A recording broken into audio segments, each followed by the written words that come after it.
Assalamualaikum warahmatullahi wabarakatuh. Hello everyone. Nah, kali ini saya akan membahas cara jitu menjawab soal UKOM dikhususkan bagi kalian yang akan mengikuti ujian kompetensi, khususnya untuk kalian para bidan. Pelaksanaan uji kompetensi merupakan bagian dari peningkatan kualitas tenaga kesehatan Indonesia. Nantinya, kalian tidak hanya dinyatakan lulus secara akademik, tetapi juga memiliki kompetensi yang sesuai dengan standar Indonesia.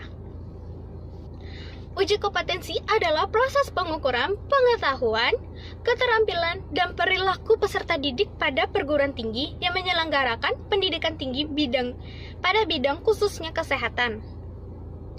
Uji kompetensi nasional diselenggarakan oleh perguruan tinggi yang bekerja sama dengan asosiasi pendidikan dan organisasi profesi. Stop! Kita stop untuk pembahasan panjang lebarnya. Sekarang kita akan langsung masuk pada intinya, yaitu tips and trick. Tips and trick ini akan berguna pada kalian untuk menjawab soal-soal uji kompetensi insya Allah dengan benar.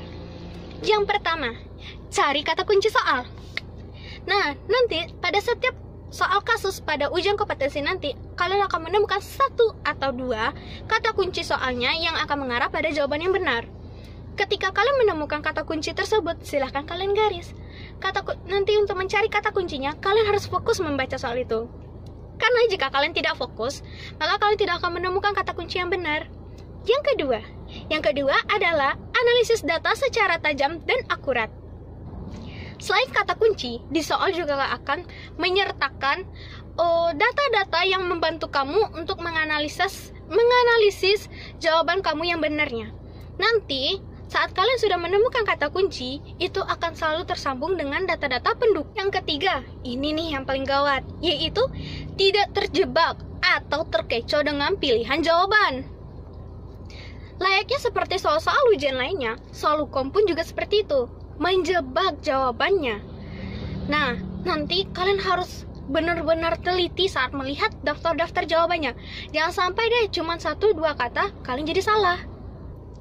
Dan sekali lagi, intinya, jika kalian ingin memecahkan jawaban yang benar, fokus. Selain fokus, juga kalian perlu ketelitian. Nah, di sini nih, ketelitian kalian perlu diuji. Nah, kalian itu gunanya nanti. Tadi, kalian mencari kata kunci dan juga analisis yang benar dan mengeliminasi jawaban-jawaban yang salah tadi itu. Namun ketika kalian ragu, silahkan kalian ulang lagi, periksa apa sih kata kuncinya, apa sih data-data pendukungnya. Nah, maka dari situ kalian akan menemukan jawaban yang benar-benar hanya satu dan satu-satunya benar.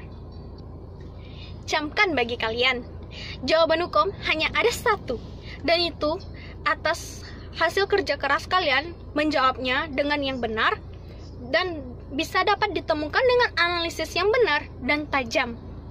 Keempat, ini nih yang paling sering terjadi. Kesampingkan pengalaman pribadi. Banyak yang bilang, banyak sih kalian nanti akan mendapati soal-soal yang kalian temukan saat di lahan praktek. Oh, ada kasus seperti ini, saya seharusnya melakukan seperti ini, karena di praktek saya seperti ini. Salah besar. Jadi jangan sampai seperti itu ya. Pengalaman pribadi, praktikum, dan lain-lainnya memang dapat membantu ketika kalian menjawab soalnya. Namun, ingat bahwa uji kompetensi soal dikerjakan berdasarkan data yang ada pada soal. Kamu harus memahami maksud dari soal-soal tersebut. Apa sih maksudnya dari soal-soal itu? Dan jangan sampai kalian menjawabnya sesuai dengan pengalaman pribadi kalian, karena bisa-bisa itu terjebak. Ingat lagi, kalian menjawabnya harus dengan sesuai data soal. Nah, tadi itu adalah tips and trick bagaimana cara menjawab soal ujian kompetensi kebidanan. Sekarang saya akan berbagi cerita dan tips menurut saya sendiri dan menurut pengalaman saya. Untuk mengajarkan soal kebidanan, itu dibutuhkan 3 jam. Dengan 3 jam itu, kita akan mendapati 180 soal, yang berarti kita satu soal 1 menit. Bagaimana sih cara menjawab soal kasus yang sepanjang itu dalam 1 menit? Yang pertama, seperti tips and trick yang saya berikan tadi, saya juga menganalisis data, cari data kuncinya, cari data fokusnya, Yang mana data tidak penting, saya eliminasi dan saya garisi, dan tidak kehilangan fokus sama sekali. Sangat penting banget bagi kalian untuk melihat pertanyaan paling bawah, yang beberapa artian dengan contohnya seperti apa diagnosanya, apa tindakan awal, apa tindakan penting. Itu bisa berbeda-beda, namun isinya, optionnya itu tuh bisa sama. Jadi benar-benar harus fokus dan teliti. Kalau kalian sudah membaca, kalau kalian merasa sudah membaca soal itu dengan fokus teliti, kalian sudah menemukan kata kunci, analisis data, dan mengeliminasi kata-kata yang tidak penting dan data-data tidak penting, tapi kalian masih ragu jawabannya, silahkan kalian skip pada jawaban selanjutnya. Karena jika kalian terlalu lama dalam satu jawaban, kalian akan mengulur-ulur waktu dan kalian akan kehabisan waktu. Jadi, jangan pernah ngulur-ngulur waktu ya. Langsung aja skip. Nanti kan setelah kita selesai semua jawaban, kita bisa kembali lagi ke jawaban yang tadi ketika waktu kita masih tersisa. Soal hukum akan terasa mudah bagi kalian jika kalian belajar dengan benar. Kalau untuk teknik belajar, itu terserah kalian.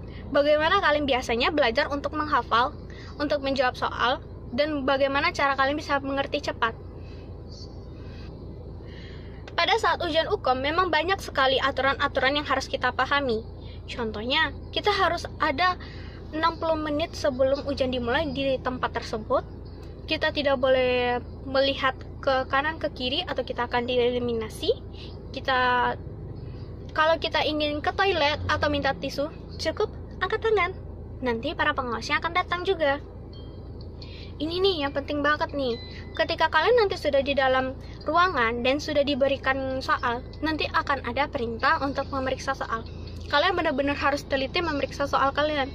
Karena jika nanti ada sekitar 40 atau 30 soal yang cacat yang tidak bisa terbaca, dan kalian melihatnya pada pertengahan ujian, kalian tidak akan bisa mengganti soalnya. Dengan kata lain, poin kalian yang kehilangan soal tadi itu akan kosong. Misalnya kalian kehilangan 30 soal, maka kalian juga akan kehilangan 30 poin. Gak perlu takut kok untuk ujian kalau kalian belajar. Belajarnya jangan SKS deh, atau sistem kebut semalam. Kalau kalian sistem kebut semalam, dijamin kalian gak bakal lulus ujian deh. Nakut-nakutin ya?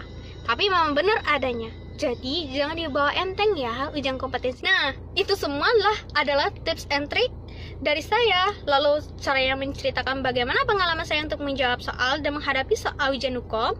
Lalu juga ada soal-soal kasus. Semoga kalian bisa mengerti dan juga memahaminya.